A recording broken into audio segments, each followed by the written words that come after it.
নাফি 17 বছর বয়সের এক ছেলে মানুষ, তবে তার মনটা যেন বিশাল আকাশ।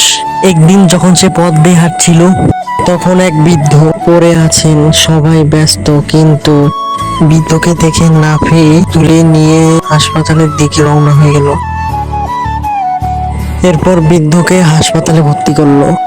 আর একদিন ছোট এক বাচ্চা নদীতে পড়ে যায়, কেউ এগিয়ে আসে না, কিন্তু নাফি ঝাঁপ দেয়। ঠান্ডা পানির ঝুঁকি তবু প্রাণটা বাঁচায়।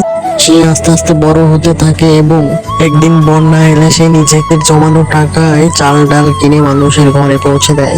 তো এই গল্প থেকে আমরা বুঝতে পারলাম যে বয়স নয়, মনের বিশুদ্ধতাই একজন মানুষকে নায়ক করে তোলে। ভিডিওটা ভালো লাগলে অবশ্যই লাইক এবং সাবস্ক্রাইব। এক ভয়ঙ্কর আগুনে পড়ে যাচ্ছিল পুরো বই, সব পশু পালিয়ে গেল, কিন্তু এক চড়ুই পাখি দাঁড়িয়ে রইল। সে উড়ে গেল নদীতে, একটা পাতা ভরে আনলো পানি, তারপর আগুনে ফেলে দিল এক ফোঁটা মাত্র। তা দেখে সবাই হেসে বলল, তোর এই এক ফোঁটা কিছুই বদলাবে না। চড়ুই পাখি বলল, আগুন নেভাতে না পারি, কিন্তু আমি তো চেষ্টা করছি। লেগে গেল। এরপর বনের অন্য পশুরা চড়ুইকে সাহায্য করতে লাগলো, সবাই মিলে পানি নিতে থাকলো।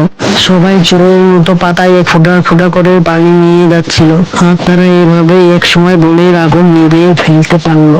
ভিডিওটা ভালো লাগলে অবশ্যই সাবস্ক্রাইব এবং লাইক করে দেবেন। পুটি ছিল চালাক বিড়াল ছানা। সে একা একা গম চাষ করতো আর কষ্ট করে সেগুলো জমাতো।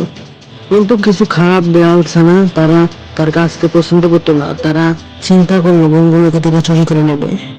রাতে তারা গম চুরি করতে আসে। এরপর পুটির তৈরি করা ফাঁদে তারা তিনটি বিড়ালে পড়ে যায়। পুটি আগেই জানতো এই বিড়াল তিনটে আসবে, সেই জন্য সে আগে থেকে ফাঁদ তৈরি করে রেখেছিল। পুটি তাদেরকে ছেড়ে দিল। পুটি হেসে হেসে বলল, চুরি করে নয়, কাজ করে খাও। ভিডিওটা ভালো লাগলে অবশ্যই লাইক এবং সাবস্ক্রাইব করে দাও। এক ছিল অলস পাখি, নাম তার লালু বাবু। গাছের ডালে বসে নিচের দিকে নজর রাখত। প্রাণীরা মাছ নিয়ে বসে থাকলে এক পাশে ঘাপটি মেরে বসে থাকতো লালু বাবু। সে ওত পেতে থাকতো কখন দোকানিরা অমনোযোগী হয়ে থাকবে, তখনই সে মাছ চুরি করে খেয়ে নেবে। সে সব দোকানিদের কাছ থেকে মাছ চুরি করে খেত, এতে দোকানিদের ব্যবসায় অনেক ক্ষতি হতো। তাই তারা পাখিটাকে জব্দ করার জন্য ফাঁদ তৈরি করলো। একদিন পাখিটি মাছ খেতে আসলে ফাঁদে আটকা পড়ে গেল, আর সে বেরোতে পারলো না। তাই যেমন কর্মের তেমন ফল, খারাপ কর্মের খারাপ ফল।